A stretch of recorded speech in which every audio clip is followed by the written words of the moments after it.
नमस्कार दोस्तों, कैसे हो आप लोग। सबसे पहले स्टैंडर्ड डिस्क्लेमर, ये वीडियो पूरी एजुकेशन पर्पज़ के लिए। कोई भी फाइनेंशियल डिसीजन लेने से पहले अपने फाइनेंशियल एडवाइज़र की सलाह ज़रूर लें। बात करेंगे आज निफ्टी, बैंक निफ्टी और कुछ स्टॉक्स की, डब्ल्यू डिगेन साइकिल थ्योरी से और स्मार्ट मनी कॉन्सेप्ट से। तो चलते हैं सीधा निफ्टी के डेली चार्ट पे। और निफ्टी का मूवमेंट आज अच्छा बुलिश था और क्लोजिंग 800 के ऊपर। तो ये टाइम जोन का जो हमारा रिस्पॉन्स आया, इसको एक बार देख लें कितना पॉइंट हमें मिला।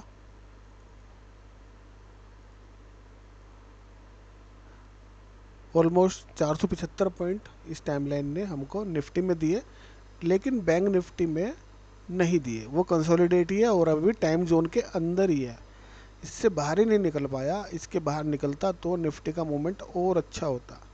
अच्छा, अब आगे क्या पोजीशन इसमें निफ्टी में क्या कर सकते हैं कि आज है हमारी 18 तारीख और थर्सडे, कल लास्ट सेशन होगा फ्राइडे, उसके बाद सैटरडे संडे की छुट्टी।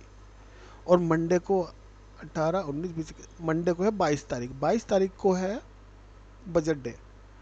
और कल हमारा एक गैन का प्रेशर डेट भी है और यहाँ पर एक हमको हाई मिल सकता है और वो लो भी हो सकता है, लेकिन टाइमलाइन के हिसाब से यहाँ पे एक हाई मिलना चाहिए। बाकी फर्दर वो टाइमलाइन क्या कंफर्म करेगी, बेरिश या बुलिश, वो आगे हम देखेंगे। पहले तो हमको हमारी टाइमलाइन के हिसाब से कल यहाँ पर एक हाई मिलना चाहिए, ठीक है। और ये एक हमारे रेसिस्टेंस एरिया पे भी आ गया। बहुत अच्छा रेजिस्टेंस एरिया हमने लगाया हुआ है 800 से 900 के बीच में, 925 तक, 26 तक है ये। तो क्या कल इसको क्रॉस करके ऊपर जाने की कोशिश करेगा या यहीं पे जाके यहीं से रुक जाएगा, और फिर फर्दर वो टाइमलाइन हमारी क्या हमको इंडिकेट करेगी, बेरिश या बुलिश, वो हमारी कल क्रिएट हो जाएगी। और देखते हैं क्या जो बजट है वो कैसा रिस्पांस दे रहा है, प्लस या माइनस। अगर वो प्लस देगा तो फिर फर्दर मार्केट प्लस ही रहने वाली है, और अगर वो नेगेटिव इम्पैक्ट हमें आ रहा है तो फिर मार्केट थोड़ा सा नेगेटिव रहने वाली है 10-15 दिन के लिए। तो ये हमें कैसे पता चलेगा, हमें ये कल एक मार्केट कल भी बुलिश रहना चाहिए, ठीक है ना, टाइमलाइन के हिसाब से। और कल एक वैसे टॉप मिलना चाहिए, और देखते हैं कल क्या हमें टॉप दे के नीचे आएगा या उसको इन्वर्जन करके ऊपर जाएगा। तो ये सारी सारी चीज़ें क्लियर कब होंगी, ये सारी चीज़ें क्लियर हो जाएंगी 22 तारीख को। 22 तारीख को मार्केट का जो क्लोजिंग है वो कहाँ हो रहा है, उस हिसाब से ये मैं आपको 22 तारीख की वीडियो में बताऊंगा, ठीक है ना। वैसे कल भी मैं बनाऊंगा, तो कल भी देखते हैं क्या मार्केट का क्या मूवमेंट है, रहने वाला है। तो अब चलते हैं सीधा 15 मिनट पे, ठीक है। बैंक निफ्टी अभी अंदर ही है टाइम जोन के, अभी तक तो ये वैलिड है, कल तक वैलिड रहेगा और कल एक नया बन जाएगा इसका। तो हर टाइम लाइन जितने भी आ रही हैं, अब देखो इतने कम से कम 4-5 महीनों से हम टाइम लाइन देख रहे हैं, तो हर टाइम लाइन हमको 300-350 पॉइंट देती है मिनिमम, है ना। इस बार इसने 475 दिए, कोई बात नहीं। स्मार्ट मनी के हिसाब से 15 मिनट के चार्ट पे निफ्टी ने इंड्यूसमेंट लिया, ठीक है ना, और एक हमें हाई दिया, ठीक है।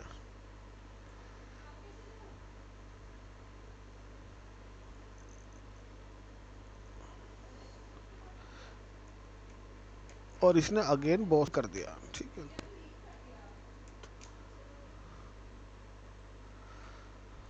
ये हाई कंफर्म हुआ यहाँ पर, और इस हाई से ये बॉस हो गया अगेन। तो हमारे पास अब जो चौक का लेवल है वो हमारा हो गया ये। देखो इसको समझेंगे कैसे। एक्चुअल में बॉस ये हुआ यहाँ पर, ठीक है।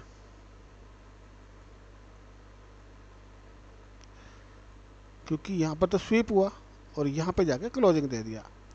तो इसका जो लास्ट हाई पॉइंट है वो है ये वाला, इसमें कंफ्यूज मत होना, ठीक है ना। और क्योंकि यहाँ पर देखो एक चीज़ और समझने वाली है, ये जो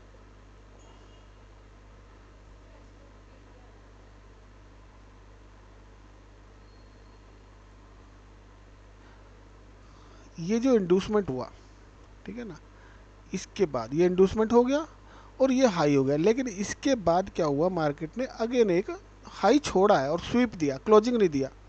तो अब ये हमारा स्ट्रक्चर शिफ्ट हो जाता है ऐसे।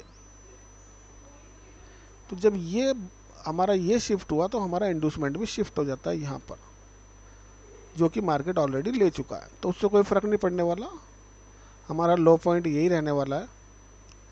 और अभी मार्केट का लो हमारे पास ये है 24,500, यानी कि मार्केट अगर बैरिश होगी तो उसको 500 के नीचे क्लोज देना पड़ेगा, तो हमारा स्मार्ट मनी के हिसाब से ये बैरिश मोड में जाएगा, अदरवाइज नहीं।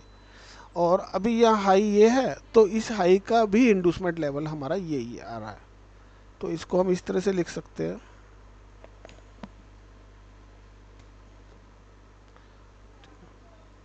तो अभी तो ये स्ट्रक्चर इसका बुलिश है और ये बॉस करके ऊपर गया है, और सॉरी इंड्यूसमेंट लेवल इसका यहाँ पे है।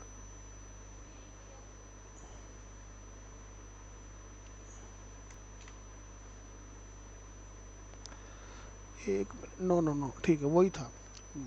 कोई बात नहीं, यही इंड्यूसमेंट है, यही चौक है, दोबारा लिखना पड़ेगा।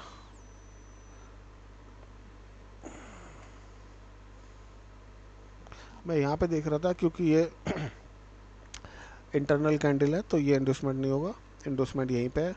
तो जब तक मार्केट अब इस इंड्यूसमेंट को नहीं लेगा, ठीक है, ये हाई कंफर्म नहीं होगा, और अगर ऊपर कल जाता है तो हमारा नया इंड्यूसमेंट यहाँ के कहीं के आसपास बनना चाहिए। बैंक निफ्टी में देखते हैं। बैंक निफ्टी का स्ट्रक्चर में कोई भी चेंज नहीं हुआ, वो सेम सिनेरियो में चल रहा है, ठीक है ना। इंड्यूसमेंट हो चुका है, एक्सट्रीम पे जा नहीं पा रहा, यहाँ पे जाएगा तो इसको सेल करने की के लिए हम देखेंगे इसको। इसको एक बार हम अपनी ये इंडिकेटर भी लगा के देख लेते हैं। इसमें मैंने दो चेंजेस किए, एक तो इसके अंदर एक हमने फीबो के लेवल डाले हैं, और एक ये 50 मूविंग एवरेज भी डाली है, ठीक है ना। ये हमको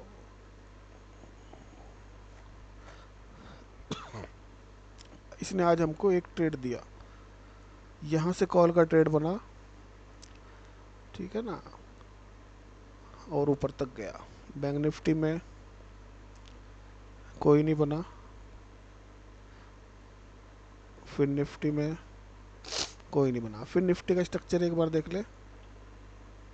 फिर निफ्टी को ऊपर जाके क्लोज करना चाहिए, एक्सट्रीम पे आया, बुलिश है, इंडोसमेंट हो चुका है, एक्सट्रीम पे आया है और ऊपर जा रहा है।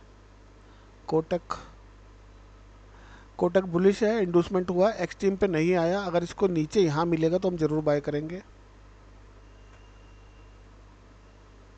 सेंसेक्स सेंसेक्स ने बॉस किया, फर्दर इंडोसमेंट जब होगा तब देखते हैं इसका क्या होगा। अभी तो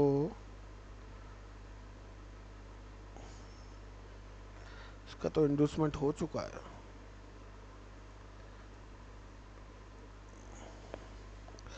माइनर है, वही वैलिड है।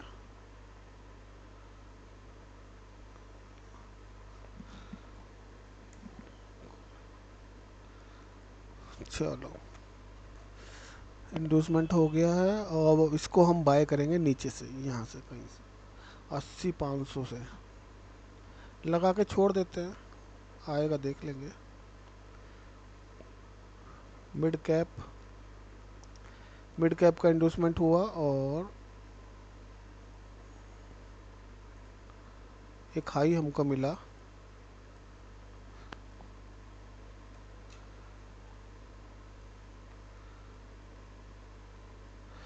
ये अगर नीचे मिलता है तो इसको अभी तो फिलहाल यहीं से देख लेंगे।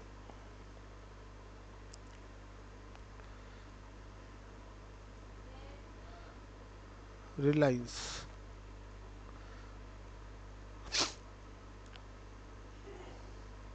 रिलायंस बुलिश है, इंडूसमेंट हुआ, एक्सट्रीम पे आया, ये हमने लगाया हुआ था ऑर्डर ब्लॉक और यहीं से लिया इसने, और यहीं से बुलिश, इसको ऊपर जाके क्लोज करना चाहिए। कल कर दे तो ये भी क्लोज करेगा तो निफ्टी भी ऊपर जाएगा। अच्छे पॉइंट मिले, यहाँ से मेरा मिस हो गया ये, अच्छे पॉइंट दिए इसने। 3120 से 80 भी पकड़ा, 60 पॉइंट। एयरटेल, क्या इसका हमारा इस पे आया? हाँ, हमारे जो इंडिकेटर ने भी दे दिया था इसी ऑर्डर ब्लॉक पे। देखो लो पे इस इसकी खास बात क्या है,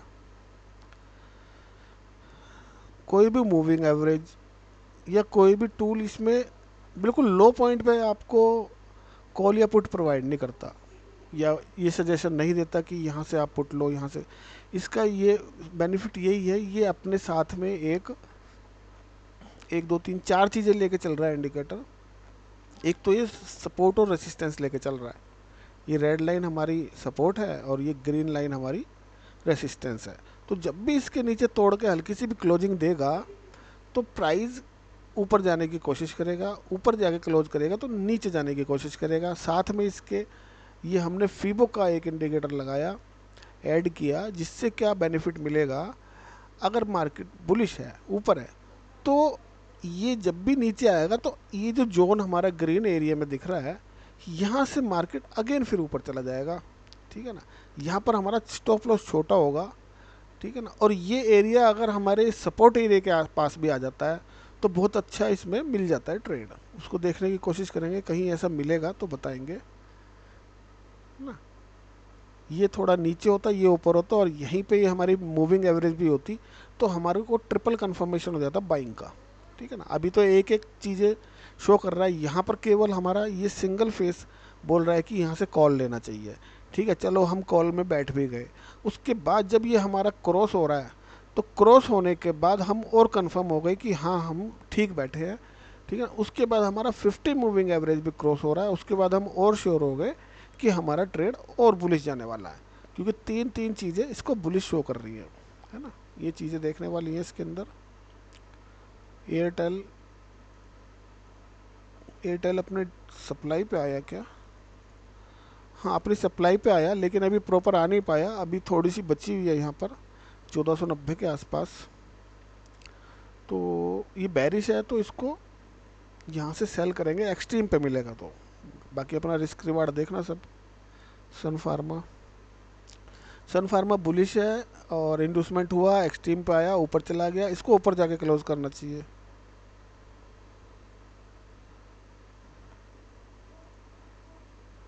इसमें भी एक ट्रेड मिला,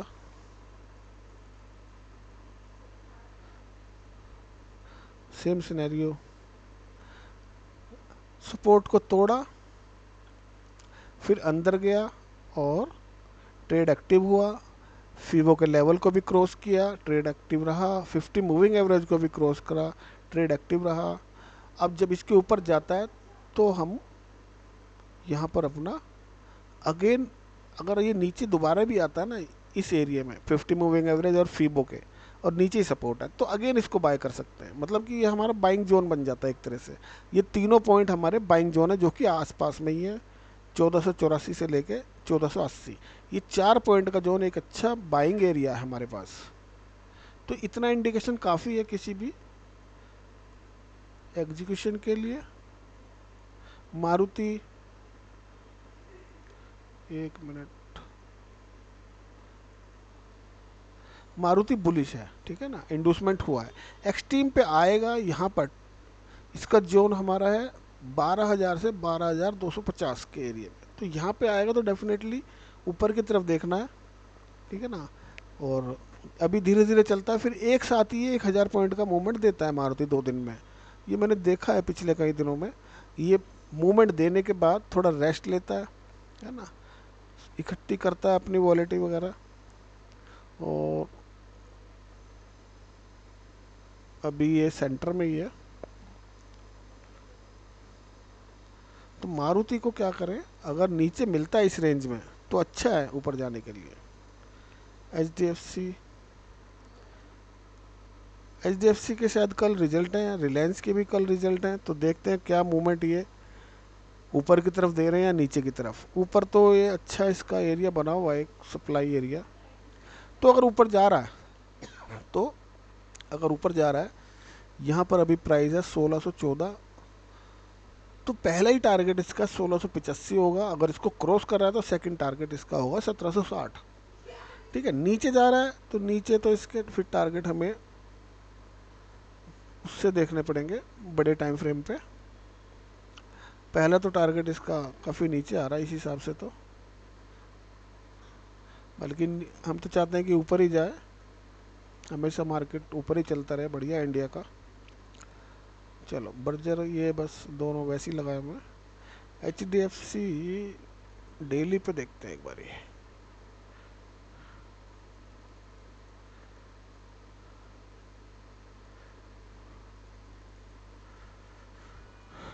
डेली पे थोड़ा वीक हो रहा है ये अच्छा बनाया था, लेकिन आज की कैंडल ने इसके नीचे जाके, हालांकि ऊपर ही क्लोज हुआ तो बढ़िया है वैसे तो। अगर कल अगर इसके ऊपर निकलता है तो चला जाएगा ये इसके ऊपर। ठीक है ना, स्टॉप लॉस छोटा रहेगा। और आज का लो है 1600 का स्टॉप लॉस।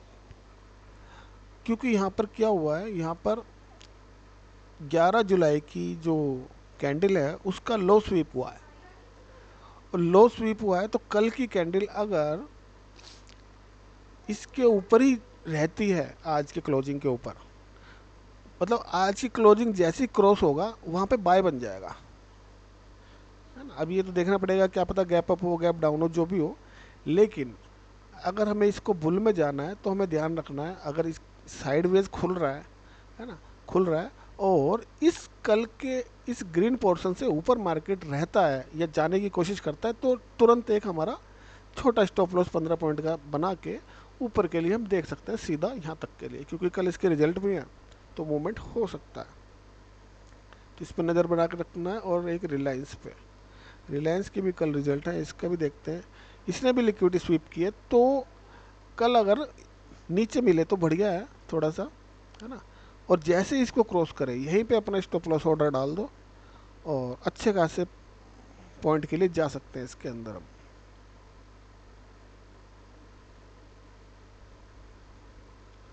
ठीक है, एक बार निफ्टी की बात और समझ लो आप।